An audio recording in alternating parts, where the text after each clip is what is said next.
Здравствуйте, друзья! С вами юрист Валерий Табаков.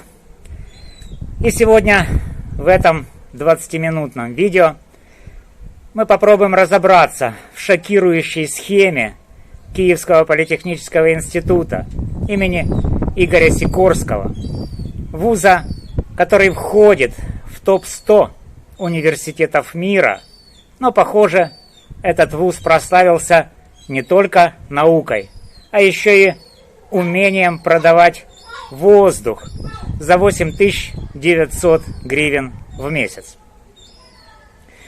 Это не просто история о завышенных счетах. Это история о том, как элитное учебное заведение может нарушать права жильцов, навязывать ненужные услуги и обходить законы. Мы разберем все, от моей личной ситуации до юридических норм, от ответов КПИ до возможной коррупции. Если вы живете в общежитии, снимаете жилье или сталкиваетесь с несправедливыми тарифами в ЖКХ, это видео для вас. Подписывайтесь, ставьте лайк, берите чай, кофе и давайте разбираться, как защитить свои права. Начнем с моей истории. Я прописан в общежитии КПИ в Киеве.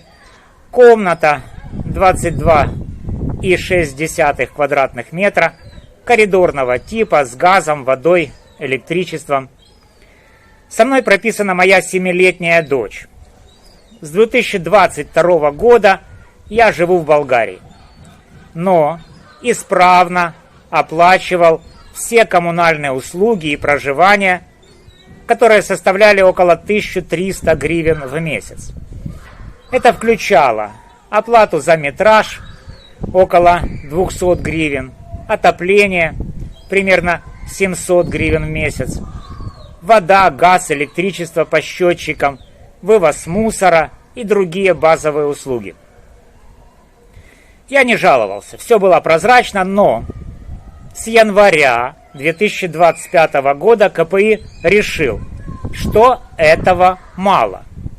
Теперь за ту же комнату они требуют вместо 1300 гривен в месяц 8900 гривен в месяц.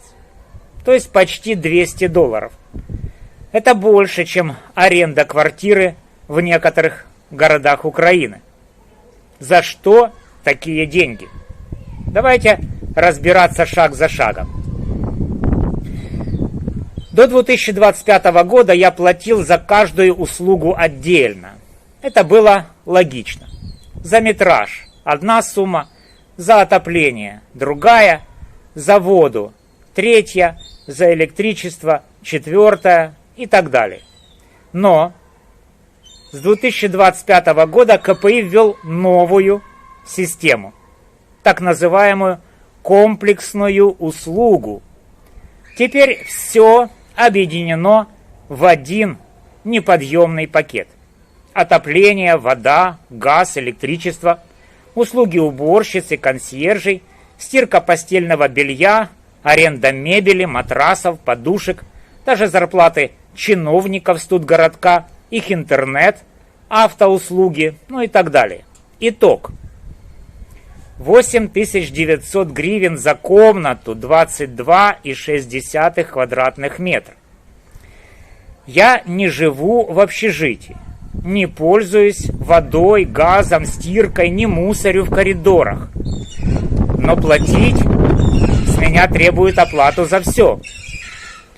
Это как прийти в магазин за хлебом, а тебе говорят: бери еще кость, тушенку и 3 банки огурцов, иначе хлеба не дадим. Законно ли это? Скоро узнаем. Давайте разберем, что входит в эти комплексные услуги. КПИ составил калькуляцию из 25-30 пунктов. Вот некоторые из них. Стирка постельного белья, аренда матрасов, подушек, мебели. Как будто я каждый раз беру что-то на прокат. У меня все свое. И стираю я сам. Уборка коридоров, работа консьержей, вывоз мусора, коммунальные услуги, вода, газ, электричество, отопление. Зарплаты сотрудников студгородка и их интернет.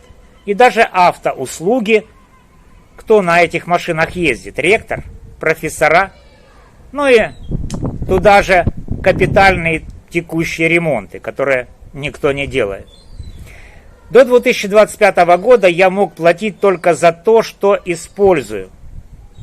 Например, за отопление 700 гривен. И все. Теперь либо бери весь пакет за 8900, либо вали. Я обратился в КПИ. Я не пользуюсь водой, газом, стиркой. Можно платить только за отопление? Ответ. Нет. Это комплексная услуга. Плати или до свидания. Серьезно? С 7-летней дочкой, прописанной в комнате? Это, друзья, уже не просто бизнес. Это давление. Теперь к самому интересному. Как КПИ зарабатывает миллионы на жильцах? Я выделил 4 схемы, которые можно назвать школой бизнеса от академиков и профессоров. Это, друзья, не просто нарушение, это целая система. И знаете, это не то, что они там говорят с трибуны, кафедры, в лекционном зале или по телевидению. Нет, это обычная жизнь. И, наверное, этому стоит поучиться. Этому, что они на самом деле творят, а не тому, чему они учат. Итак, система. Первое. Комплексование услуг. КПИ берет услуги, которые никому не нужны. Стирку белья, аренда матрасов, аренда мебели, и привязывает их к востребованным. Жилью, отоплению, воде. Не хочешь стирать белье? Плати все равно. Тебе не нужны общежитские кровати? Все равно плати за аренду. Или матрасы? Все равно плати. Все равно. Это как в бизнесе, друзья. У вас есть товар, который никто не берет. Привяжите его к популярному и продавайте в пакете. Доход растет, а потребитель страдает, а вы наслаждаетесь. Второе. Комплексование мест. Моя комната 22,6 квадратных метра. КПИ решил, что это 4 виртуальных места. Я живу с дочкой вдвоем. У нас семья. Но плачу, вернее, с меня требуют оплату за 4. То есть за меня, за дочку и за 2 пустых места, где никто не живет, не потребляет воду, газ или свет. То есть это чистый воздух, за который я все равно должен платить, по мнению КПИшников. Представьте, вы сняли квартиру, а вам говорят: плати за соседей, которые могли бы там жить. Абсурд, но жизнь есть жизнь. Сэля-ви, как говорят. Учитесь, друзья. Третье. Ранжирование по категориям. КПИ установил разные цены за одни и те же услуги.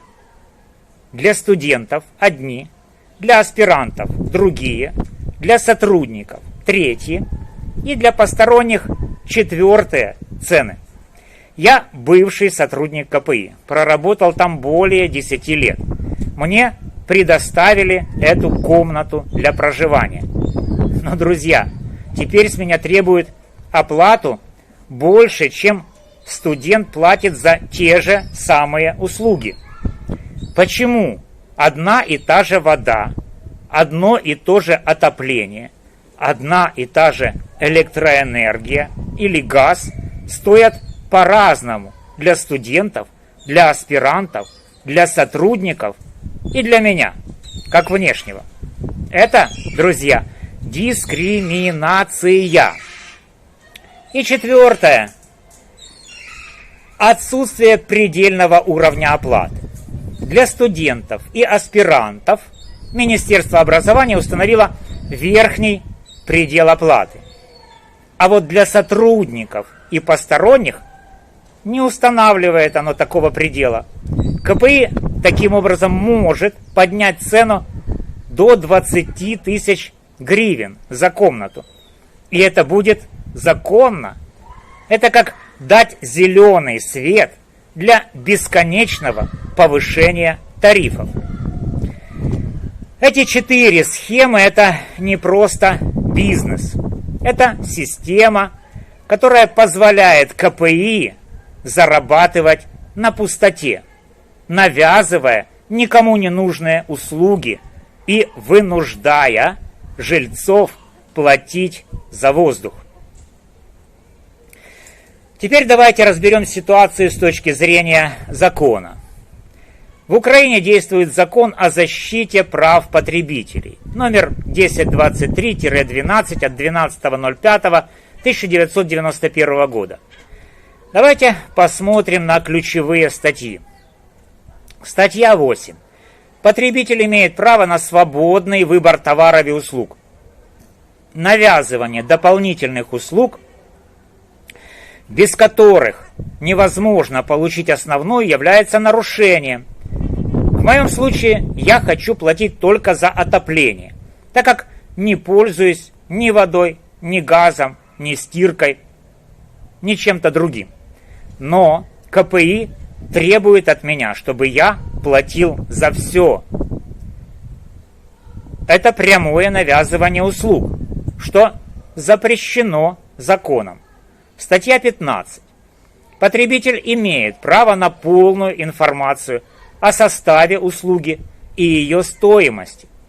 КПИ предоставил калькуляцию из 25 или 30 пунктов, калькуляцию для сотрудников. Для посторонних он мне ее не предоставлял вообще. И даже калькуляции для сотрудников КПИ не объясняет, как формируется цена каждого пункта. Почему стирка белья стоит столько же, сколько и отопление? Где прозрачность? Это нарушение. Статья 19. Запрещается устанавливать несправедливые условия договора. Требование платить за услуги, которыми я не пользуюсь, это несправедливое условие. Кроме того, услуги физически разделимы. Вода, газ, электричество, стирка – все можно посчитать отдельно. Почему КПИ не позволяет это сделать? Потому что им выгодно продавать пакет.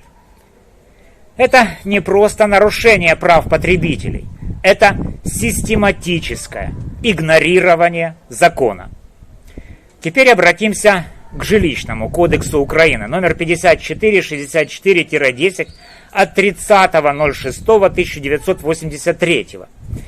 Я прописан в общежитии с 7-летней дочкой. У меня есть право на проживание. Давайте разберем ключевые статьи.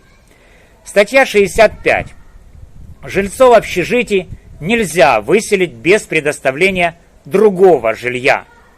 Особенно если там прописан несовершеннолетний ребенок и проживает сотрудник, которому предоставили это жилье при условии, что он проработал там, на этом предприятии, более 10 лет. В 2003 году КПИ пытался меня выселить в судебном порядке, но суд защитил мои права, так как я был сотрудником вуза. Теперь они не выселяют напрямую, а ставят перед выбором. Плати 8900 гривен или вали. Это косвенное давление, чтобы вынудить отказаться от жилья. Статья 61. Коммунальные услуги должны предоставляться по разумным тарифам. 8900 гривен за комнату, 22,6 квадратных метра, половина из которых за ненужные услуги, и виртуальных жильцов – это разумно? Я считаю, что нет. Статья 47 Конституции Украины. Каждый имеет право на жилье. Государство обязано защищать это право, особенно для семей с детьми. Требование КПИ платить за воздух нарушает мои конституционные права и конституционные права моей несовершеннолетней дочери. Кроме этого, КПИ игнорирует принцип соразмерности. Согласно Гражданскому кодексу, статья 3, любые действия должны быть справедливыми и соразмерными. Платить за услуги, которыми я не пользуюсь, это несправедливо. И если посмотреть, сколько стоят аналогичные услуги в городе за городское жилье, муниципальное, то администрирование двухкомнатной квартиры, примерно 400 гривен в месяц. Я обратился к КПИ с вопросом. Я не живу в общежитии, не пользуюсь водой, газом, стиркой. Можно платить только за отопление 700 гривен? Ответ был: нет, это комплексная услуга. Плати 8900 или до свидания. Это ответ для человека, проработавшего в КПИ более 10 лет и живущего со своей 7-летней дочерью, прописанной в комнате. Затем я написал в Управление защиты прав потребителей. Они провели проверку и заявили: нарушений нет, КПИ не монополист, ищите другое жилье. Я ответил: у меня прописка, ребенок, это мой дом. Как это искать другое жилье? Ответа нет. Я также писал Министерство образования, которое устанавливает правила для вузов, и в частности верхний предел оплаты за проживание. Но они молчат. Мое заявление они направили КПИ, на которого я жаловался, а КПИ мне ответил: мы уже все это рассмотрели и ответили. В чем дело? Почему? Почему бездействует Министерство образования? Потому что, друзья, эта схема, похоже, устраивает всех, кроме жильцов. И это не просто бюрократия. Это система, где вуз, уважаемый вуз, с одной стороны, зарабатывает миллионы несправедливо, незаконно, а государственные органы закрывают глаза. Давайте подведем итог. С юридической точки зрения действия КПИ нарушают Закон о защите прав потребителей, навязывание ненужных услуг, отсутствие прозрачности в тарифах, несправедливые условия договора, Жилищный кодекс, давление на жильцов, необоснованные тарифы, нарушение права на жилье, Конституция Украины, ограничение права на жилье для меня и моей дочери, Гражданский кодекс, нарушение принципа соразмерности и справедливости. Почему это не расследуется? Потому что это коррупционная схема. КПИ зарабатывает миллионы на жильцах, включая в счета виртуальных жильцов, ненужные услуги и даже зарплаты чиновников. Управление защиты прав потребителей и Министерство образования покрывают это, называя законным. Это не просто нарушение, это системная коррупция, когда элитный вуз превращается в машину по выкачиванию денег коррупционными схемами. И самое грустное, это происходит в стране, которая называет себя европейской. Мы говорим о евроинтеграции, но где она, если права граждан попираются? Что делать? Я пока не сдаюсь. Я готовлю заявление против КПИ за навязывание услуг и нарушение прав потребителей. Собираю доказательства, пишу жалобы в вышестоящие органы, планирую обратиться в СМИ. Но одному мне не так легко. Если, друзья, вы сталкивались с подобным в КПИ, других вузах или ЖКХ, пишите в комментариях. Давайте объединяться подавать коллективные иски, привлекать внимание общественности. Подписывайтесь на канал, ставьте лайк, делитесь этим видео. Пусть о коррупции в системе высшего образования Украины узнают все. Вместе мы заставим их ответить по закону. С вами был юрист Валерий Табаков. Спасибо, что провели эти 20 минут со мной. Подписывайтесь, чтобы не пропустить новые разоблачения. Правда победит, если мы будем бороться вместе. До новых встреч!